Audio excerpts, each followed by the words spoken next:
The Second World War left us with many iconic phrases which summarize very complex situations with a couple of words. One of them was stated on by an Allied general who said that he had won the war without seeing any German soldiers. Although this is a huge oversimplification and exaggeration, there is some truth to it, which we will see next in this video.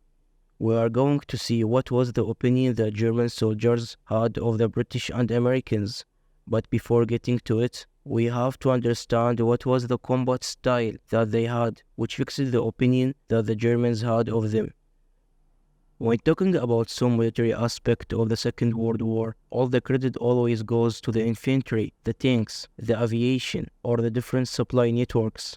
However, there is a very important element that is a very few times taken into account because of how unattractive it can be compared to the items we just named.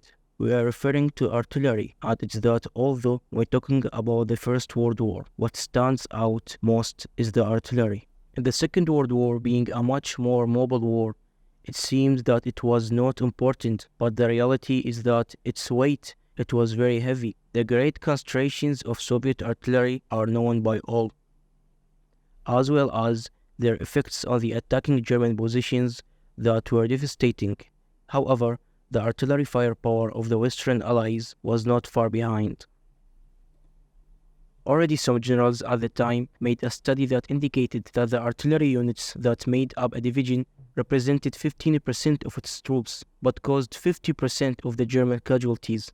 Finally, this study indicated that the total on casualties that a US division had when carrying out an attack belonged to 90% for the infantry and only 2% for the artillery units. Based on this study, which showed the large number of enemy casualties that they can carry out with artillery without exposing themselves to suffering too many casualties. The concentration of artillery pieces and their taste for using them only increased in the Allied side. From this comes that exaggerated phrase that we stated at the beginning, which refers to the fact that some Allied commanders advanced through Europe without actually seeing or confronting any German at close range. And it is that there were many cases in which Allied formations, far superior in number, were paralyzed as soon as they encountered the last German resistance to go on to request different artillery attacks in the area before continuing with their advance. This way of acting, which made them dependent on the concentration of many artillery pieces, contributed a lot to the saturation of the Allied logistics system, which needed to move a huge amounts of ammunition. After all subsequent study, this way of proceeding was identified as one of the main reasons for the slow Allied advance from September 1934. Let's move on to the testimonies that the Germans left about these enemies. The first opinion of the Germans that we are going to see regarding this will be that of Field Marshal von Steigen himself, who after being captured was interrogated by the Allies. The Marshal went to indicate that although this way of making war was typical of both the Americans and the British, English soldiers were still much more careful than the Americans. This is a legacy of the First World War, in which progress was not made until the enemy line had been devastated with the greatest possible artillery fire. Another advantage that the Germans knew from the Western Allies is that they always acted following their manual and their movements. A German officer belonging to the 9th Panzer Division would come to think the following: they acted according to the manual, and if they were answered by doing something that was not included in it, they would start to tremble. After one attack, they normally needed 3 days to prepare for the next. The time it took for the Allies to reach Germany is laughable. If they had used our tactics, they would have been able to get into Berlin in a matter of weeks.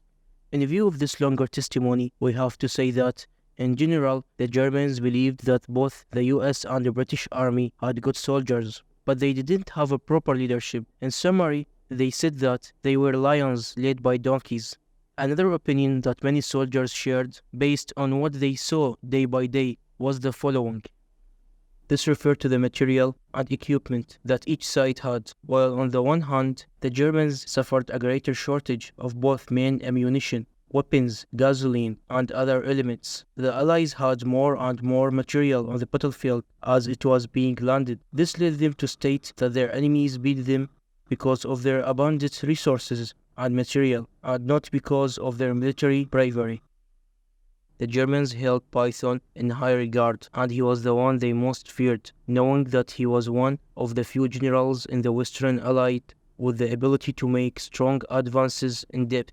Based on this, Python was used in 1934 in more deception operations than direct combat. This could be seen of a non-existent army that had to cross the Pater-Kyle, or already during the spring of 1934, when he was in an area of the front in which no offensive was going to be attempted direct to Germany. In both situations, it was intended to serve as a magnet to attract German troops to their area, while other generals attacked from other sectors. Finally, German Sergeant Helmut Gunther stated the following: "It was not that the Allies were cowards, they simply had no need to take risks or to hurry up. It is not that they were slow, they were rather careful." And well, in short, with these opinions based directly on the way of proceeding that the Allies had, we can get an idea of what the Germans thought of them. And what do you think? Do you think these opinions much reality, or do you think they were not like that at all?